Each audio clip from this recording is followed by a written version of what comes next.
everyone, here's 2 more gardening chores I will be doing this week to start getting my garden ready for spring and planting.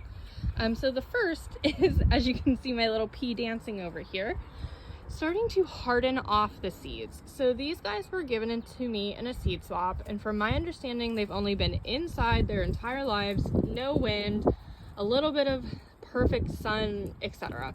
So what I'm doing is every day this week and for the next 2 weeks, I'm going to be putting them outside for an hour, then 2 hours, 3 hours, and building it up to the outside conditions.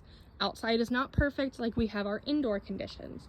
And I want these guys to get strengthened before I put them outside full term. So number 1, harden off your seeds, making sure that they're getting used to the wind, the change in temperatures, the rain, things like that, so they can be as best as they possibly can.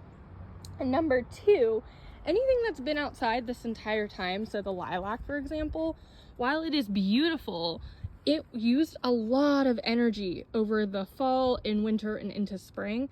I want to give life back into it, even though, again, I know it looks beautiful right now. So what I'm going to do is I'm going to take that compost that's just been stirring and add it to my plants, just right on top of the soil here. That's going to give extra nutrients into the soil and extra life to that plant. I can then just water directly in. So what I mean by that is, let me take my handy dandy shovel, just a little trowel or whatever it's called, and I'm going to take some of this beautiful compost. It's nice and black and loose. Look at that, beautiful. And I'm just gonna layer it on top of my soil, just like that. And I'm gonna be right back because it's kind of hard to do one-handed.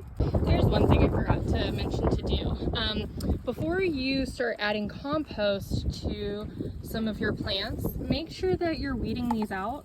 We don't want to feed into our weeds. So I'm gonna do this by hand instead of some of the other tools you might have seen, because I don't want to disturb the roots along here. Sorry, I didn't mean to just flick ends off, but I'm gonna go ahead and clean this up first before I put compost and water it all in. These are just gonna go back into my compost, as long as the little one doesn't eat them first. So that's it. Yeah, forgot to mention that. Okay, now that we've finished weeding out the blueberry, only 2 things left. One is to water in all of that we just picked up from our compost, all those nutrients, and then just chill out because it's almost spring and the garden's almost ready. Thanks, everyone.